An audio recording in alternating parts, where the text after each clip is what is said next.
Dan untuk informasi teman-teman, Mbak Dara ini baru 1 bulan tinggal di luar negeri, di Brunei, kerja sebagai local staff, sudah bisa beli mobil satu ya. Iya, Nanti baru mungkin satu. beli lagi ya. Alhamdulillah, itu bukan Alhamdulillah. apa-apa, kita cerita seperti ini supaya termotivasi Iya. teman-teman semangat untuk berjuang gitu.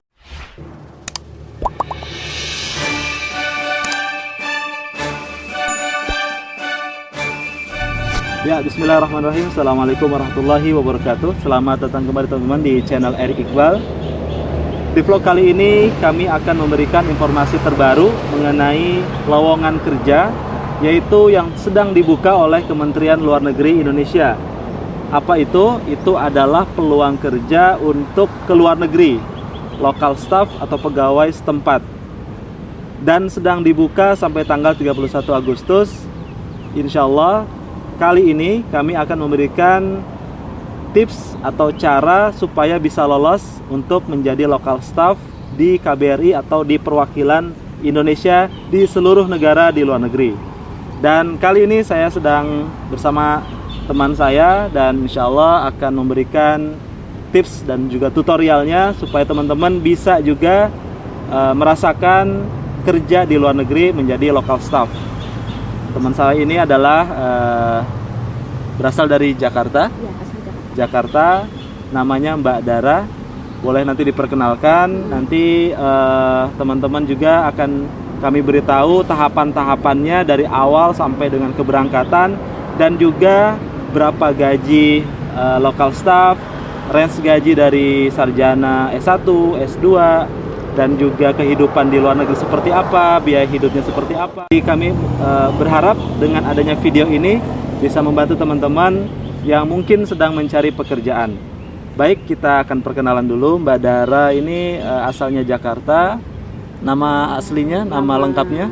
Halo semuanya, nama saya Dara Aridita Bestari.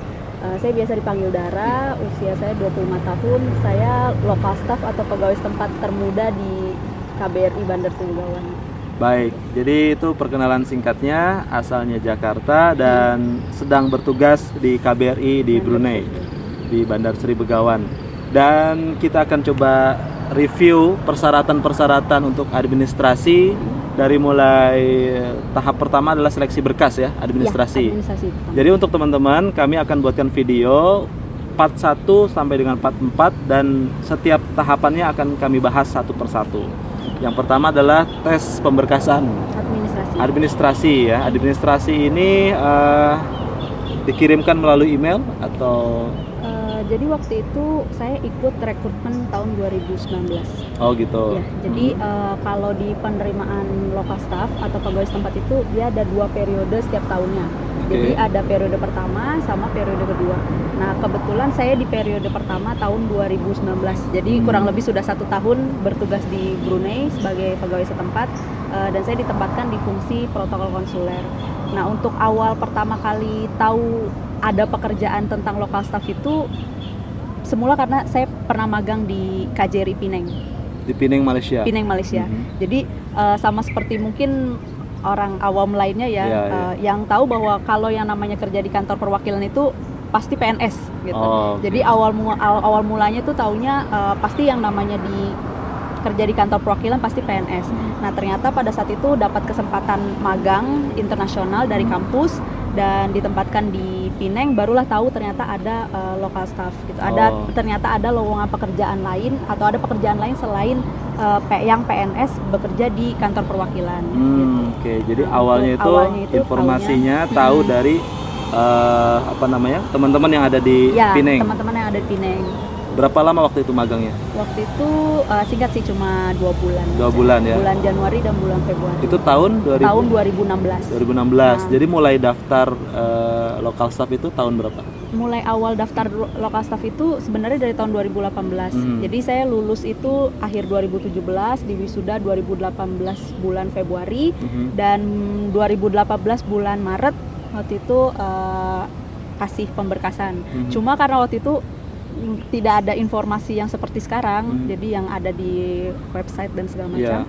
Jadinya saya tidak tahu bahwa ada ternyata periode 1, periode 2. Jadi kan waktu itu sudah terlambat di periode 1, akhirnya pemberkasannya di periode 2. Jadi waktu itu pemberkasan awal saya masukin ke Kemlu itu lewat pos bulan Maret, dan baru diumumkan lolos administrasi itu di bulan Agustus. Waktu itu. Jadi untuk informasi teman-teman, setiap tahun biasanya Kemlu membuka lowongan lokal staff itu 2 kali ya? 2 kali. Awal tahun dan juga pertengahan tahun. Awal tahun itu sekitar Februari. Ya. Februari, pertengahan tahun seperti sekarang Agustus. Jadi prosesnya sekitar 6 bulan ya? 6 bulan. Jadi ketika daftar awal tahun, Februari otomatis selesai, mungkin sampai berangkat itu Agustus. Agustus. Kalau sekarang Agustus, proses seleksi tahapan administrasi sampai keberangkatan Desember. Jadi sekitar 6 bulan. Dan itu harus teman-teman pastikan paham alurnya begitu ya. Iya. Tahapannya apa saja. Jadi kalau misalkan sekarang ini administrasi, mungkin kita akan bahas ke administrasi. Ya. Yang mungkin harus dipersiapkan adalah CV. Kalau yang di PDF itu ya, itu dilengkapinya kan CV, kemudian ada ijazah, terus kemudian juga ada sertifikat. Nah ini kalau tips dari saya waktu itu, karena saya 2 kali pemberkasan, jadi pas awal mulai itu karena saya belum tahu informasinya, jadi semua sertifikat tuh saya lampirin. Jadi sertifikat apa aja, mau itu seminar atau apa gitu. Ternyata pada saat berjalannya waktu itu tes, akhirnya saya sadar juga kalau ternyata sertifikat yang diperlukan itu sebenarnya itu yang dilihat itu hanya bentuk misalnya seminar-seminar internasional, atau mungkin misalnya kemampuan bahasa, atau misalnya sertifikat magang, karena waktu itu kan saya ada sertifikat magang dari jadi semua prestasi kita itu boleh dilampirkan gitu, tapi juga jangan terlalu berlebihan gitu. Jadi, minimal maksimal itu 5 tahun ke belakang lah, terkecuali misalnya ada sertifikat menyanyi atau atau olahraga atau apa yang memang ada keahlian khusus gitu. Dan sebelumnya mungkin harus disampaikan juga jurusan. Badara ini jurusan sebelumnya? Sebelumnya saya ambil hubungan internasional di HI ya? HI UIN Syarif Hidayatullah Jakarta. Dan yang Badara tahu itu satu angkatan banyak juga jurusan-jurusan lain? Iya, satu angkatan tuh bahkan waktu itu pernah ada satu angkatan sama saya waktu tes itu, dia lulusan kedokteran gigi. Tapi karena dia punya keahlian bahasa Spanyolnya sudah expert, jadi memang dia diterima waktu itu. Jadi ada apa namanya, kayak nilai plus gitu ya? Nilai plusnya jadi, di kemampuan bahasa. Betul. Jadi kalau ada kemampuan bahasa, baik bahasa Inggris, mungkin ada sertifikat TOEFL, IELTS gitu ya. Dan bahasa asing lainnya. Dulu Mbak Dara ada Korea ya? Waktu itu ada Korea. Sertifikat bahasa Korea. Jadi semua untuk sertifikat itu dilampirkan bersama dengan CV dan persyaratan ijazah, transkrip nilai gitu ya. Dan itu mungkin standar ya untuk administrasi. Kalau di Kemlu itu misalkan dilampirkan yang dicantumkan itu, yang selain tadi ada lagi nggak yang harus dilampirkan? Mungkin ada yang tidak tercantum tapi sesuatu yang penting gitu ya. Ada sih yang penting itu SIM ya? SIM mobil. Karena kita yang rasain di sini juga ya, Pak. Jadi yang namanya bisa mengemudi itu penting. Betul. Karena kita ada di luar negeri dan movingnya itu harus serba cepat. Jadi memang yang namanya memang tidak dicantumkan dalam persyaratan yang ada di Kemlu itu. Tapi itu termasuk penting juga sih, karena waktu saya membaur juga sama rekan-rekan yang ada di sesama calon rekrutmen itu, yang rekrutmen LS tersebut, itu memang mereka rata-rata ya hampir 90% bahkan itu bisa mengemudi dan punya SIM A. Jadi, dan mereka juga cerita di pada saat pemberkasan itu saya iseng nanya, lampirin SIM A nggak? Iya, lampirin SIM A, dan itu hampir semuanya. Jadi sesuatu yang mungkin orang belum tahu, tapi itu penting banget ya. Karena untuk bekerja di luar negeri otomatis akan diperlukan kemampuan mengemudi dan juga akan mengemudikan kendaraan kantor gitu ya, kendaraan dinas. Jadi minimal kita harus punya SIM. Kalau belum punya SIM silahkan diproses dari sekarang ya. Kalau sudah ada silahkan dilampirkan. Tapi kalaupun belum ada, dicoba saja. Coba saja. Ya, nanti pun bisa mungkin kalau rezeki tetap bisa pertimbangan lain dan bisa diproses menyusul begitu. Mungkin yang lainnya itu kemampuan bahasa ya. Bahasa Inggris itu ada syarat TOEFL berapa skornya gitu? Waktu yang rekrutmen 2019 itu memang tidak dicantumkan skornya. Jadi Badara itu tahun kemarin ya? Tahun 2019 ya, masih baru, betul. Itu mengikuti skor TOEFL yang PNS sih waktu itu. PNS jadi itu 500. CPNS ya? Ya, CPNS. CPNS berapa skornya? 500. TOEFL. Ada kategorinya? IPT atau? Kalau yang 500 itu untuk yang paper based test itu, paper based test yang standar TOEFL sama IPT. Itu berarti tidak diwajibkan skornya, tapi memang harus ada. Harus ada sertifikat Maksudnya TOEFL. Range skornya memang tidak dicantumkan, tapi memang harus ada sertifikat TOEFL. Kalau tidak ada, ada syaratnya nggak harus ada sertifikat waktu TOEFL? Waktu itu sih harus ada. Harus ada ya. Berarti memang salah satu syarat untuk administrasi sertifikat TOEFL ya. Meskipun tidak diwajibkan harus berapa skornya. Karena kita ini kan penempatannya akan di luar negeri. Betul. Dan yang berbahasa Indonesia kan hanya ada di sini hanya di Indonesia saja dan mungkin di beberapa negara Asia Tenggara itu pun bukan bahasa Indonesia gitu. Jadi memang bahasa Inggris itu sangat wajib dikuasai oleh setiap lokasi. Tips dari kami itu adalah harus memperhatikan administrasi harus lolos dulu gitu ya. Karena tahapannya ada administrasi, kita sampaikan ya. Ada tahapannya, ada administrasi, terus ada tes tulis.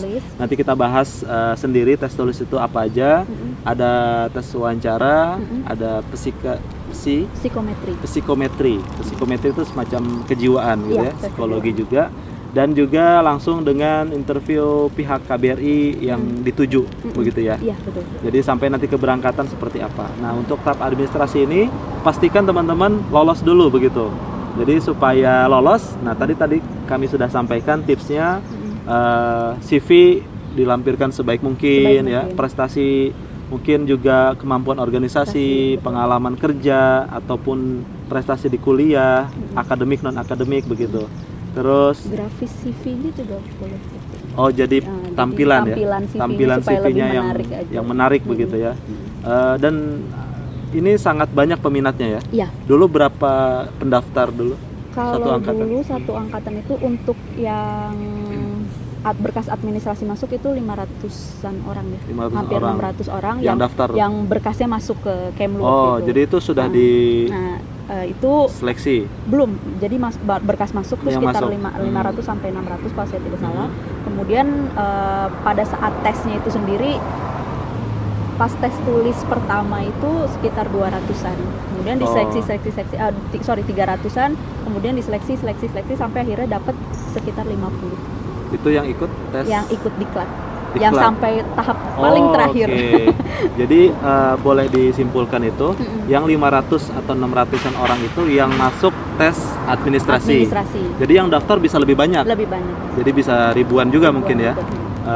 Karena setiap tahun itu dibuka dan peminatnya sangat banyak untuk semua negara ya. Iya, untuk semua negara. Eropa, Amerika, bahkan Afrika. Ada. Afrika juga ya. Australia. Nah, itu nanti seperti apa pemilihan negaranya akan kita bahas di part selanjutnya. Nah, ini untuk fokus administrasi mungkin ada lagi yang harus teman-teman perhatikan supaya lolos administrasi. Ya, pertama tadi CV-nya harus dibuat semenarik mungkin dan berbahasa Inggris. Gitu. Berbahasa Inggris CV-nya. Betul. Jadi CV-nya berbahasa Inggris. Kemudian dicantumkan juga ada cover letternya. Jadi kayak semacam surat lamaran gitu. Harus ada rekomendasi dari kampus misalkan? Kalau ada boleh. Bisa ya? Bisa. Jadi misalkan dari dosen atau rektor. apa sebelumnya, karena waktu itu saya juga mencantum jadi sebelum di Lokastaf, saya itu kayak semacam ada penelitian lah dengan dosen. Nah, itu jadi dosen saya menuliskan rekomendasi.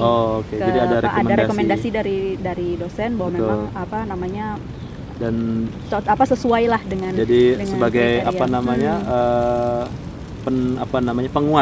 penguat dari pihak kampus juga ada job ada stempel dari kampus. Betul. Kemudian ada juga waktu itu dilampirkan beberapa sertifikat. Kalau total sertifikatnya sih saya waktu itu hanya 5 sertifikat. Apa aja boleh disebutkan? Jadi 3 sertifikat itu keikutsertaan dalam seminar internasional. Kemudian tapi tetap di Jakarta waktu itu. Betul. Tapi yang membuat itu maksudnya yang menyelenggarakan lembaga internasional. Kemudian ada sertifikat TOEFL. Sama terakhir sertifikat bahasa itu saja. Itu biasanya ada masa berlaku 1 tahun kan? Atau berapa bulan? TOEFL-nya. Kalau TOEFL-nya 6 bulan. 6 bulan. Jadi untuk melampirkan harus masih berlaku. Harus masih berlaku. Baik. Jadi itu yang harus teman-teman perhatikan ya. Iya. Memang tidak mudah tapi semuanya mungkin gitu ya. Kalau rezeki kenapa tidak, harus dicoba gitu. Dan mungkin juga teman-teman nanya berapa sih gaji LS gitu ya. Nah, itu range-nya ada sesuai pendidikan ya. S1, S2. Harus minimal D3 atau S1? Ada yang D3. D3 juga boleh ya? Boleh. Oke, jadi nanti teman-teman yang mungkin belum S1 masih D3 tidak masalah, boleh dicoba. Dan itu akan mengikuti pendidikan ya untuk tes gaji. Dan kita akan coba belak-belakan nih nanti untuk masalah gaji dan juga biaya hidup. Dan untuk informasi teman-teman, Mbak Dara ini baru 1 bulan tinggal di luar negeri, di Brunei, kerja sebagai lokal staff, sudah bisa beli mobil 1 ya. Iya, nanti mungkin beli lagi ya. Alhamdulillah, itu bukan apa-apa, kita cerita seperti ini supaya termotivasi teman-teman semangat untuk berjuang gitu. Nah, itu mungkin informasi awal. Jadi teman-teman yang lain sedang mempersiapkan administrasi, mudah-mudahan bisa membantu untuk mempersiapkan lebih baik. Dan part berikutnya kita akan bahas mengenai tes wawancara ya. Sebelumnya tes tulis dulu. Tes tulis dulu, nanti apa saja yang akan ditanyakan dalam tes tulis itu dan apa tips supaya bisa lolos. Karena Mbak Dara ini sudah membuktikan dari awal bahkan 6 bulan prosesnya ya 6 bulan sampai bisa berangkat. Itu dari kami, semoga bisa bermanfaat. Jangan lupa saksikan lagi di part kami selanjutnya. Terima kasih Mbak Dara, semoga sukses terus. Kita akan ketemu lagi di part berikutnya. Terima kasih. Assalamualaikum warahmatullahi wabarakatuh.